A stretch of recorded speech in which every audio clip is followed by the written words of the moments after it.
चुनाव में 8 राउंड की गिनती पूरी हो चुकी है। 30,000 के आसपास नजर आ रहे हैं प्रमोद जैन भाया, उसके पीछे नजर आ रहा है नरेश। लगभग 5,000 वोटों का दोनों के बीच में डिफरेंस है और मोरपाल सुमन निरंतर 8वें राउंड में भी तीसरे नंबर पे नजर आ रहे हैं। भारतीय जनता पार्टी ने पूरे जान झोंक दी, पूरे प्रयास लगा दिए, उसके बावजूद मोरपाल सुमन तीसरे नंबर पे हैं। प्रदेश अध्यक्ष का दावा है 20,000 से ज्यादा वोटों से जीतेंगे 8 राउंड बाद में। अब ये नहीं कहा जा सकता है कि 8 राउंड अभी शुरुआत है। 8 राउंड मतलब कहीं ना कहीं काउंटिंग आगे तक आ चुकी है। मार्जिन अगर 10,000 वोटों से ज्यादा का है तो बीजेपी इस टाइम समस्या में खड़ी है अंता के अंदर। मेरे साथ है कृष्ण कुमार जानू, राजनीतिक विश्लेषक, इन्हीं से बात करते हैं। जानू जी, बीजेपी समस्या में खड़ी है, मार्जिन 10,000 वोटों से ज्यादा का हो चुका है और कहीं भी कवरअप होता नहीं नजर आ रहा है। अभी मैं कार्यालय में था तो लोग कह रहे हैं कि मांग रहे तो सुमन का ससुराल है, वहीं से पछड़ रहे हैं, तो कैसे काम चलेगा?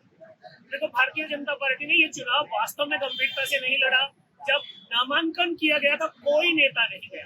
नामांकन रैली में कांग्रेस ने पूरी ताकत दिखाई थी और उसका असर अब दिख रहा है। नरेश मीणा जो है वो लगातार जिस प्रकार की मेहनत कर रहा था वो भी दिख रही है कि वो लगातार कभी ऊपर कभी नीचे की टक्कर वहां पर भाया को दे रहा है। भारतीय जनता पार्टी ने तो ऊपर के इशारे पर कर्तव्य की तीसरी की है और माननीय अध्यक्ष जी से जो लगातार भाजपा झूठ बुलवाती है। पहले आरएस परीक्षा में पेपर आगे खिसकाने के लिए झूठ बुलवाया और अब 20,000 से जीतेंगे का झूठ बुलवाया। अध्यक्ष जी की अपनी कोई कार्यकारिणी नहीं है। जो पूर्ववर्ती कार्यकारिणी है वो रिपोर्टिंग करती है, अध्यक्ष जी को फेल अध्यक्ष घोषित करने की एजेंडे पे काम चल रहा है और इसीलिए अध्यक्ष जी बार बार झूठ बोल जाते हैं, शर्मिंदा होते हैं। देखिए, नरेश की अगर बात करें, नरेश मीणा ने वहां पे काफी मेहनत की वो नजर आ रही है, लेकिन नरेश मीणा के लिए कहा जा रहा था कि कांग्रेस को बड़ा नुकसान पहुंचाएगा। कहीं ना कहीं भारतीय जनता पार्टी को नरेश मीणा नुकसान पहुंचाता हुआ नजर आ रहा है, क्योंकि मीणा वोट तो भाजपा के थे वो नहीं आए, झाकड़ वोटों में सेंधमारी हुई है। मुसलमान वोटों की भी सुनने में आ रहा है कि मुसलमान वोटों में भी नरेश मीणा ने सेंधमारी की है। भाजपा को बड़ा नुकसान नरेश मीणा से ही मिल गया। निश्चित रूप से भारतीय जनता पार्टी की जो कार्यकर्ताओं की टोली है वो बड़े भारी भरकम शब्द बोलती है। माइक्रो मैनेजमेंट सामने आ रहा है। अरे भाई, तुम्हारा मैनेजमेंट से नहीं, जनता से कनेक्ट होने से काम चलेगा। और वहां पर भाया रे भाया खूब खाया का नारा लगाया, लेकिन जनता ने बता दिया भाया रे भाया तूने खूब खाया, लेकिन अकेले नहीं खाया, हमको भी खिलाया। और इसीलिए भाया वोट ले पाया।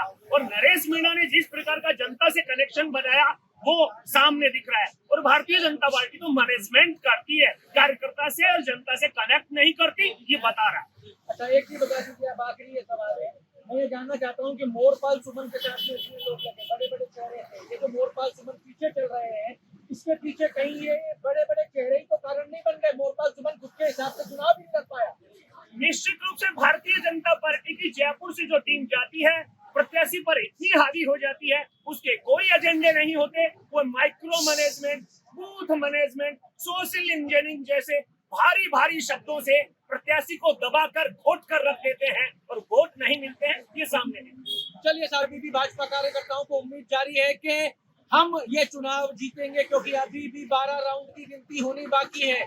12 राउंड में क्या नतीजा निकल के आता है, हालांकि अभी एक बड़ा फैक्टर खुलना बाकी है।